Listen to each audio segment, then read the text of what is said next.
The only question I have about the Eagles and why I cannot put them on the Lions level is because of the quarterback. And it's really not a weakness per se, but I have not seen in this 8-game win streak Jalen Hurts really take over a game. At some point this year, whether it's later in the season or whether it's in the playoffs, can Jalen Hurts turn it up a notch to his 2022 level?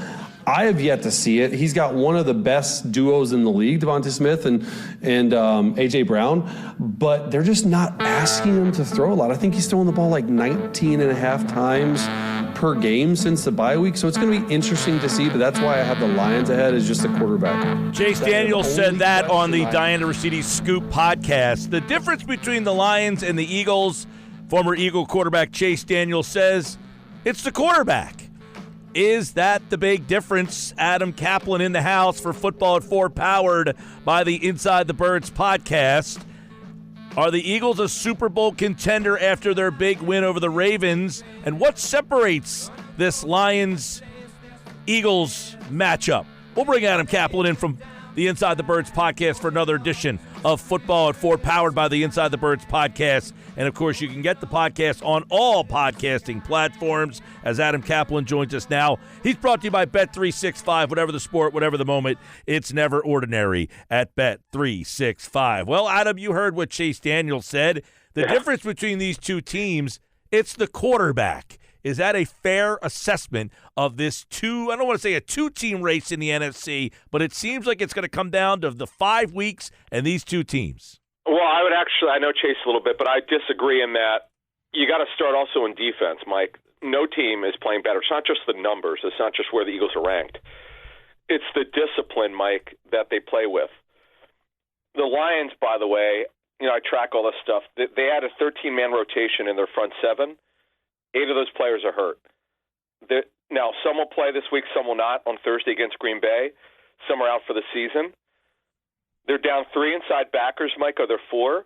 They've got problems. Now, let's get over to Hurts versus Goff. Jalen, obviously, with this running game, is way better than Goff because Goff doesn't really run. Jalen can make any throw. Goff can. Both are play a specific style. But the issue is that, and by the way, the Lions run the ball a lot. Hurts is not asked to throw the ball out. He's just not. And I'm looking at the attempts per game and also dropbacks per game. It's dropbacks, which includes sacks and quarterback design runs. So versus dropping back and scrambling, which is not a design run. The pocket breaks down, the quarterback doesn't like what he wants, and he throws it. There are differences, obviously, because Hurts with his legs, yes, that's a major difference. It's just that they're not asking Jalen to throw the ball out. Now, Goff, by the way, has had some games where he's hardly thrown the football because they've gotten. Remember, they've had some blowout wins, just like the Eagles have, but really blowout from the very beginning of the game till the end, where they like the Jaguars. Like you go through their games and you see how they're playing, but. I would take the Eagles' defense right now over the Lions' offense. Now, again, both quarterbacks they have a different playing style, but it is true. And Greg Cosell brought this up on our Inside the Tape show a couple weeks ago, which we drop every Thursday morning on all platforms. And if you're a Patreon member, you get it the night before. He did say, "Look, you just don't know with the Eagles in their passing game until they have to do it. That's true." This is the fact they haven't really had to do it. Now, I say that week one I thought Hurts played really well. In Atlanta, he played poorly. But remember that Green Bay game, Mike, in Brazil, it was a knockdown, drag-out fight. That was the full effect of Kellen Moore. That is the only game this season where Kellen Moore ran everything he wanted to run, or he ran stuff that we've seen in the past, like the whole thing. Since then, it's been more Hurts-centric than more what he's done in the past. So, Adam, obviously there are the two teams everyone's looking at in the NFC, but the Eagles played the Ravens, who are a Super Bowl contender on the AFC side. What did that win mean for Philadelphia? Was that a litmus test for you? What did you kind of take from that win over Baltimore? It's funny. I'm glad you brought this up because I have to amend what I said on our show because a couple of people quoted me. They actually agreed with me, but I didn't think, Mike, first of all, I got the game wrong. I had not picked the Eagles wrong in a couple months, but I picked the first two games wrong. I picked the Packers to win, they lost, and I picked the Eagles to beat the Falcons, they lost. But since then, I think I've gotten all but maybe one right or all of them right until this game. I just figured that this might be the game. Now, look, the Eagles didn't run the ball all that well into the fourth, but they didn't. The Ravens didn't stop them either. But I just thought, and we all kind of thought that on our pregame show, that the Eagles have to throw the ball more, and they didn't. Mike, I mean, it's the thing you just don't know about this game. It's great what you think sometimes. I figured you have to throw the ball at least 30 times. They only threw it 19 times, but he only completed 100. He only threw it for 118 yards. But the second quarter, Hurts did a good job. He hit those slants. He clearly likes those throws. That's why they're calling him, and he's good at it. But overall, this is a game where they didn't have to throw. Their defense was elite again. But I just didn't think, Mike, that to be able to you're never going to stop Jackson and Henry in a game. It's next to impossible. But they controlled it. They really did, Mike. I'm like, if you're an Eagles fan, obviously you have to be super proud of this, what they were able to do. And enough of talking them. I don't know why these reporters have to keep asking the coaches, particularly Sirianni, about last season. Do you not realize that all but one coach is gone on the defensive side of the football? And that's the other thing about this, Mike. This turnaround of the defense. Yes, the Eagles are super young on defense, right? One of the youngest defenses in the National Football League. But look at the whole unit, Mike. Josh Sweat, had they had anyone else, had they had help last year, he would have been benched. He played poorly. He's been terrific this season. We're going to talk about him in tomorrow's Inside the Bird show. Jalen Carter, this is his breakout season. Way more consistent under defensive line coach Clint Hurt. The crap that was going on, not talking about Carter, but all the non-discipline in the front seven last season, that's out. Nolan Smith, who struggled as a rookie, got off to a very slow start playing consistent football. He's not playing like a first-rounder, Mike, but he's playing solid football. N'Kobe Dean, a breakout player, I think most people would agree. He's been a great story this season. He's finally getting a chance to play. He's healthy. Zach Baum, one of the best stories of the National Football League this season. On either side of football, no one saw this coming. This is just crazy what's happening. They haven't lost a game since Cooper DeJean became their starting nickel. Now I call him a dynamic nickel. He's not playing just a nickel role. They're using him in a variety of ways, but he plays a nickel.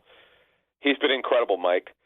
You actually could think of him in the running for Defensive Rookie of the Year as is Mitchell, but he probably won't get it because he hasn't played enough games. Isaiah Rodgers, by the way, who didn't play last season, obviously because he was suspended, he's been a great story. Gardner Johnson got off to a slow start. He's playing well. Blankenship's played very well. I know he has a concussion right now.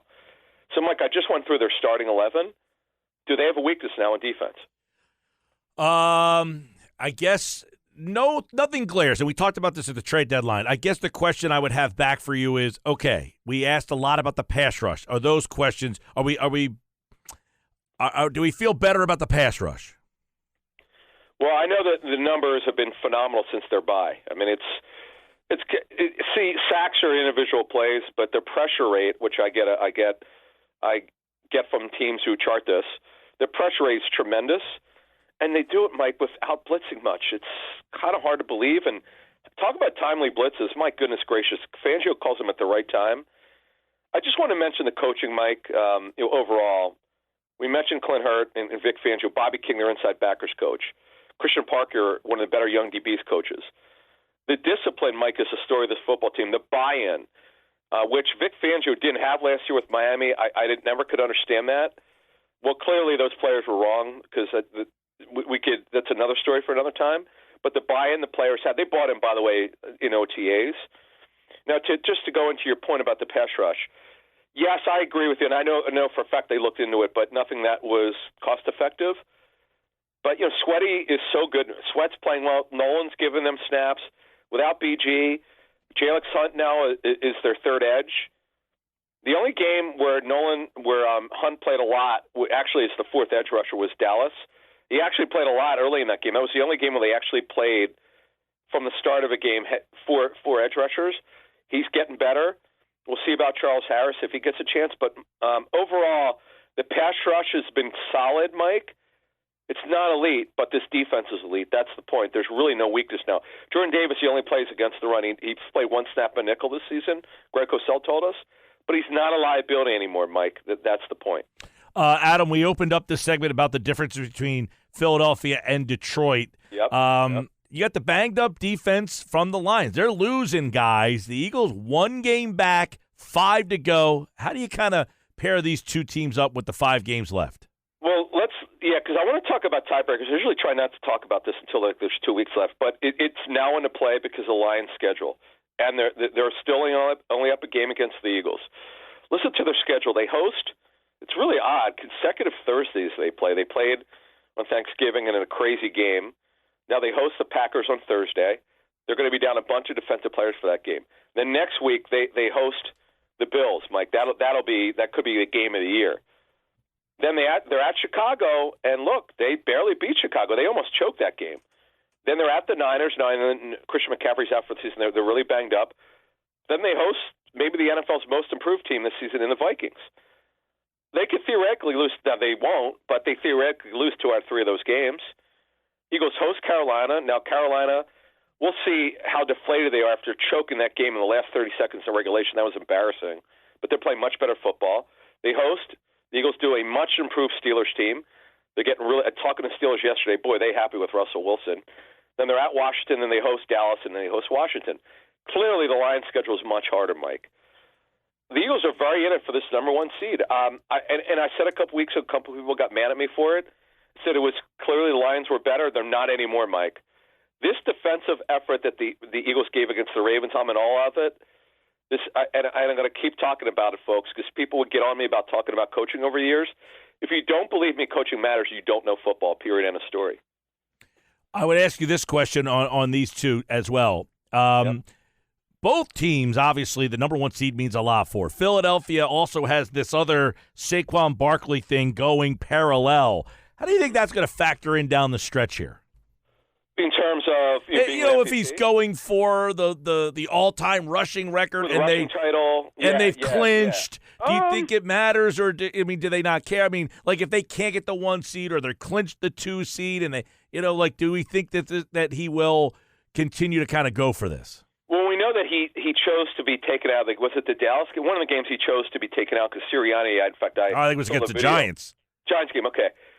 But there was something he was going to set anyway, some record. Yeah, the single game record for yards in a game. Right. Yards rushing for a game. So Saquon, to his credit, just said, "Hey, no, let the other guys play." It's different when it's because Saquon's a team guy. There's no question about that. Super high character guy. I think we have to get there first. I don't think we can answer that. But certainly, if it means being the number 1 seed, he's not being taken out. I mean, that to me, Mike, with as banged up as the Eagles are, boy, the Goddard injury worries me. I know it's not season ending. I was told that yesterday, but I don't know what exactly it is. I don't know the ligament, nor do I know the degree of sprain that he has. So, we're learning more about that. But, you take Goddard out. He's more week to week right now. That's a real problem. He's so important to their pass and run game. Covey, though, he has a neck issue. He was in the locker room whooping it up with his teammates, so hopefully it's nothing. Blankenship has another concussion. I think that's at least his 3rd in his career, Mike. That does concern me. So they've got some injury issues, Mike. That they got to get through that, and getting that number 1 seed for either team, Mike. Right now, it's a 2-horse race between the Lions and Eagles. It's going to be interesting, Mike.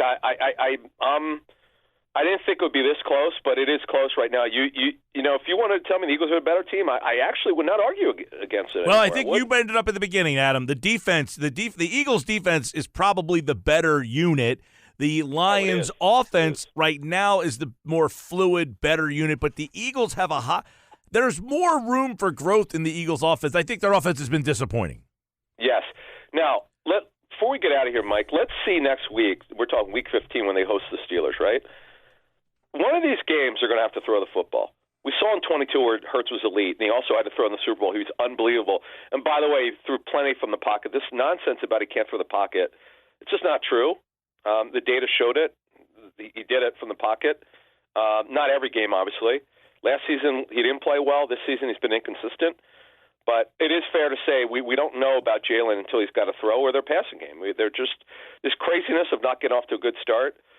I don't have an answer for you. I don't think Kellen Moore had an answer for the media today. It's a tough deal. In the second quarter, by the way, we had shades of 2 years ago when they were elite in the second quarter. Boy, Jalen looked great in the second quarter. So it's fair to criticize it. We need to see, but this is a terrific football team, and they're super well coached. And I'll also give Sirianni credit. He did a much better job of getting his defensive staff together. This is a great job. I know Howie Roseman helped him. Last year I criticized both of them. This year they've done a great job of assembling a really good defensive staff. Adam Caplan, football at 4. Eagles getting ready for the Carolina Panthers. They are last in the league in offense and defense, or near the bottom for both. Playing better, though. Yes, they are playing better. We'll talk more about them and the challenges they might possess on Friday. Thank you, Adam. Thanks. Football at 4, powered by the Inside the Birds podcast.